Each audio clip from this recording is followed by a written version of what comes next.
Baik, terima kasih untuk kesempatan yang diberikan. Perkenalkan, nama saya Frandi Andika dengan NIM 2102110600128. Pada kesempatan kali ini, saya akan menjelaskan sebagian dari isi dokumen-dokumen kami, yaitu dokumen SRS, SAD, dan Project Estimation untuk aplikasi penyedia tukang online untuk merenovasi rumah, versi 1.1, dari kelompok RPL 2107. Dengan anggota saya sendiri, Randi Andika, dengan NIM 2102110600128, dan Matthew Lepar 2102110600239. Lalu ada Filio Roring dengan NIM 2102110600275, dan Brilando Arthur Bagarai dengan NIM 2102110600159. Pada versi 1.1 ini terdiri dari 4 bagian, yaitu Introduction, Overall Description, Specific Requirement, dan Supporting Information. Kita masuk saja langsung di bagian pertama, Introduction. Di sini, berdasarkan BPS Provinsi Sulawesi Utara, presentase rumah tangga menurut status penguasaan bangunan tempat tinggal di Provinsi Sulawesi Utara pada tahun 2021 terdapat 77,37% dari 100% masyarakat yang berstatus kepemilikan rumah milik sendiri. Berdasarkan fakta tersebut, tercipta peluang untuk membuat sebuah aplikasi yang berkaitan dengan rumah. Contohnya, untuk merenovasi rumah atau bangunan. Saat ini, untuk mencari tukang masih dilakukan dengan cara menghubungi tukang langsung atau dari kenalan keluarga. Hal ini dikarenakan belum adanya aplikasi yang menghubungkan tukang dengan masyarakat dalam mencari informasi mengenai renovasi, khususnya di Manado. Untuk mengatasi masalah tersebut, dibutuhkan sebuah aplikasi untuk membooking atau mereservasi tukang secara online sesuai dengan keahlian dan pekerjaan yang akan dilakukan. Tukang online sebelum dikerjakan, profilnya didata dan diverifikasi terlebih dahulu. Dengan demikian, customer dan tukang dapat sama-sama diuntungkan dalam segi ketepatan harga, kenyamanan, efisiensi, dan kenyamanannya. Di bagian 1.1, terdapat purpose untuk dokumen SRS ini, yaitu mendukung desain perangkat lunak menjadi media komunikasi antara sponsor, sistem analis engineers, dan software designer. Pada bagian 1.2, skop proyek ini yaitu hanya akan membahas bagaimana menyediakan informasi data tukang-tukang yang dapat direservasi secara online melalui sebuah aplikasi, mengurutkan daftar tukang berdasarkan keahlian, dan menunjukkan review hasil pekerjaan dari pengguna, serta mengatur harga jasa tukang untuk merenovasi rumah berdasarkan pekerjaan yang akan dilakukan dan seberapa lama jasa tukang akan direservasi. Untuk 1.3 pada tahap ini belum diterapkan, dan di sini ada references untuk data pada bagian introduction dari BPS Sulut. Dan bagian 1.5 overview berisikan pengenalan dasar proyek, deskripsi umum terkait tujuan proyek, deskripsi kebutuhan yang diperlukan proyek. Lalu selanjutnya pada bagian 2.1 use case model survey belum diterapkan pada tahap ini.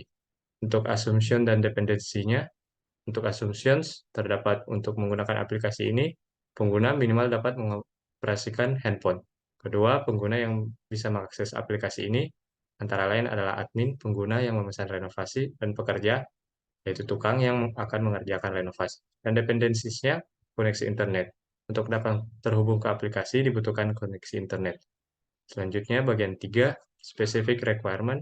Di sini ada 4. Pertama, Google Maps API, kedua, database, ketiga, server, keempat, media pembayaran. Lalu selanjutnya, use case reports belum diterapkan pada tahap ini, supplementary requirements belum diterapkan pada tahap ini, dan untuk supporting information-nya, yaitu di sini tersedia kesimpulan, aplikasi penyedia tukang online untuk merenovasi rumah di Manado ini dibuat dengan basis aplikasi yang bertujuan untuk memudahkan proses reservasi tukang.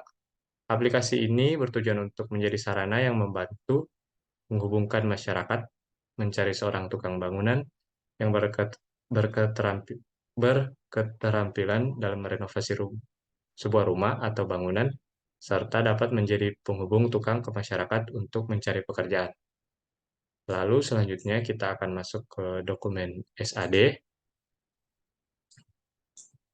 Untuk dokumen SAD juga versi 1.1 direvisi tanggal 28. Untuk daftar isinya di sini terdapat dari 4 bagian. Yang pertama, Introduction, Architectural Representation, Architectural Goals and Constraints, lalu Quality. Untuk yang pertama di sini, SAD ini dokumen yang terdiri dari penjelasan tentang arsitektur proyek perangkat lunak yang akan dibangun dan berisikan architectural goals and constraint, data flow diagram, dan representasi fungsional dari proses. Tujuan dari dibuatnya dokumen software arsitektur dokumen ini adalah agar konsumen bisa melihat apakah alur proses bisnis dari proyek aplikasi penyedia tukang online untuk merenovasi rumah sudah sesuai dengan keinginan proyek sponsor. Scope dokumen ini akan membahas tentang proses sistem dan interface dari software. Untuk overview-nya, di sini ada 2 bagian. Dan untuk bagian kedua, ini dapat kita lihat untuk use case view-nya terbagi menjadi 3 bagian, pekerja, pengguna, dan admin yang memiliki bagian-bagian masing-masing. Lalu di sini ada bagian ERD-nya, dan bagian ketiga di sini terdiri atas software requirement dan constraint-nya, dan bagian keempat di sini terdiri atas quality, yaitu bagaimana sistem yang akan dibangun memenuhi karakteristik seperti pertama, extensibility menambah pilihan renovasi pada sistem, reliability dapat menghubungkan semua user, termasuk admin, pekerja, dan pengguna, portability dapat digunakan saat terhubung ke internet, safety, security, dan privacy. Selanjutnya kita akan masuk ke bagian project estimation dokumen untuk aplikasi penyedia tukang online untuk merenovasi rumah di Manado. Untuk project estimation ini terbagi menjadi 6 bagian. Yang pertama ada sistem request, yang terdiri atas beberapa bagian di dalamnya. Lalu ada feasibility analysis, project size estimation, project scheduling, requirement gathering, lalu business process modeling. Pertama kita masuk ke bagian pertama. Untuk project name-nya di sini aplikasi penyedia tukang online untuk merenovasi rumah. Project sponsor dalam project ini yang menjadi target sponsor untuk pengembangan proyek ini adalah AC Ventures, yaitu Global Founder Capital, perusahaan pembiayaan startup awal di Indonesia. Untuk bisnis need-nya sendiri, aplikasi ini dibuat untuk menghubungkan masyarakat umum dengan tukang melalui aplikasi yang bertujuan memudahkan pengguna atau customer mencari dan mereservasi tukang secara online yang sudah terverifikasi untuk keamanan customer dan memudahkan pekerja tukang untuk mencari pekerjaan. Selanjutnya, bagian business requirement di sini, yaitu menyediakan perangkat lunak yang dapat digunakan berbasis aplikasi Android, membuat halaman dalam aplikasi, mengakses informasi mengenai pilihan renovasi, harga renovasi, pilihan tukang, waktu renovasi, cara pembayaran, dan penilaian terhadap performa tukang dalam merenovasi rumah. Untuk business value-nya, terdapat 2, yaitu tangible dan intangible value. Untuk tangible, dapat dilihat seperti yang sudah dituliskan di sini. Yang intangible yaitu perangkat lunak penyedia tukang online untuk merenovasi rumah di Manado. Untuk special issues-nya, budget constraint belum diterapkan pada tahap ini, deadline juga belum ditentukan pada tahap ini, dan legal requirement-nya belum ditentukan juga pada tahap ini. Untuk bagian kedua yaitu feasibility analysis, tahap ini bertujuan untuk menganalisis kebutuhan yang diperlukan selama pengembangan aplikasi, yang terdiri dari pertama, technical feasibility. Di sini ada software yang berisikan Canva, Android Studio, MySQL, dan Windows 11. Untuk kedua, ada hardware mengelola perangkat lunak yaitu 3 set PC dengan spesifikasi seperti berikut, dengan harga seperti berikut. Lalu selanjutnya ada kebutuhan pendukung untuk pengembangan sistem, yaitu 3 set meja, 3 set kursi, dengan harga demikian, lalu HP pengujian aplikasi, dan jaringan WiFi. Lalu selanjutnya di sini ada economic feasibility. Di sini dari target benefitnya ditargetkan dengan kerjasama brand. Lalu untuk PC server di sini, lalu ada pengembangan aplikasi dan total biaya pengembangan. Untuk biaya operasionalnya terdiri dari WiFi, software, meja, dan kursi, lalu maintenance aplikasi. Total biaya operasionalnya ya, untuk pengeluaran awal yaitu 70 juta, 432.600 perak. Dan total benefit dikurang total cost sama dengan 409 juta 567.400. Dan nilai PV-nya demikian. Lalu total PV benefit dan PV cost-nya demikian. Lalu untuk NPV-nya demikian. Lalu untuk return on investment-nya 58,15%. Dan break-even point untuk perangkat lunak ini 2,97 tahun. Setiap cost yang dibuat untuk modal awal akan kembali. Untuk rincian ekonominya, benefit akan diambil dari kerjasama brand seperti brand cat, furnitur, ataupun brand untuk menunjang renovasi rumah lainnya. Break-even point seperti yang tadi saya bilang, proyek ini yaitu 2,9 tahun, 97 tahun, dapat tertutup dalam tahun ketiga. Lalu selanjutnya ada rincian harga PC, lalu rincian harga WiFi per bulannya, dan selanjutnya ada rincian harga kebutuhan pendukung. Selanjutnya ada organizational feasibility, yang dimana pada tahap ini menentukan apakah sistem yang akan dibuat mempunyai kompetensi, organisasi, dan sumber daya yang cukup untuk menciptakan sebuah aplikasi yang baik. Pertama, ada performance. Pemesanan tukang sudah melalui via aplikasi dan sudah lebih mudah untuk diakses. Lalu ada information. Informasi tentang profil dan status dari tukang sudah sangat mudah dilihat untuk melakukan pemesanan di dalam aplikasi. Lalu ada bagian ekonomi, kontrol, efisiensi, dan service. Selanjutnya kita masuk ke project size estimation. Untuk project size ini terbagi menjadi function points. Yang pertama yaitu menentukan unadjusted function point dengan sistem komponen seperti berikut. Lalu selanjutnya masuk ke processing complexity dengan skala 0 dan ke 5. 0 untuk yang lebih gampang dan 5 untuk yang lebih susah.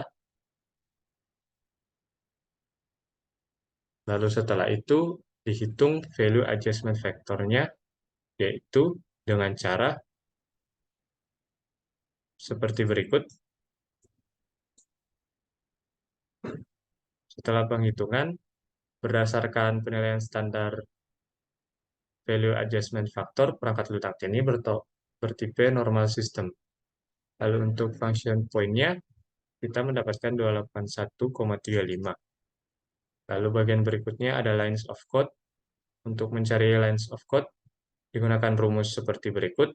Dan pada FP yang peroleh di atas, dari perhitungan bagian value adjustment factor adalah 281,35. Dan untuk itu, bahasa pemrograman yang akan digunakan pada pengembangan ini yaitu Java, yang mempunyai nilai LOC atau function code point 55.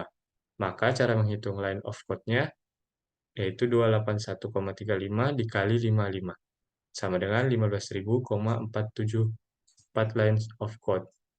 Atau terdapat sekitar 15.474 line of code yang akan digunakan pada pengembangan perangkat lunak ini.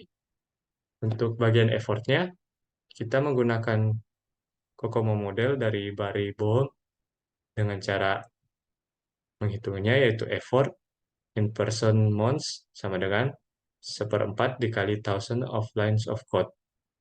Maka perhitungannya sama dengan, jika LOC-nya 15,5474, maka effortnya sama dengan 1,4 dikali lines of code, maka dihasilkan 21,663 person month, sehingga waktu yang dibutuhkan untuk membangun proyek ini yaitu 21,6 bulan. Bagian selanjutnya yaitu project time. Untuk menentukan schedule time project, ini digunakan rumus 3 dikali hasil dari effort kita, lalu dipangkat sepertiga. Di sini mendapatkan hasil 8,3% month.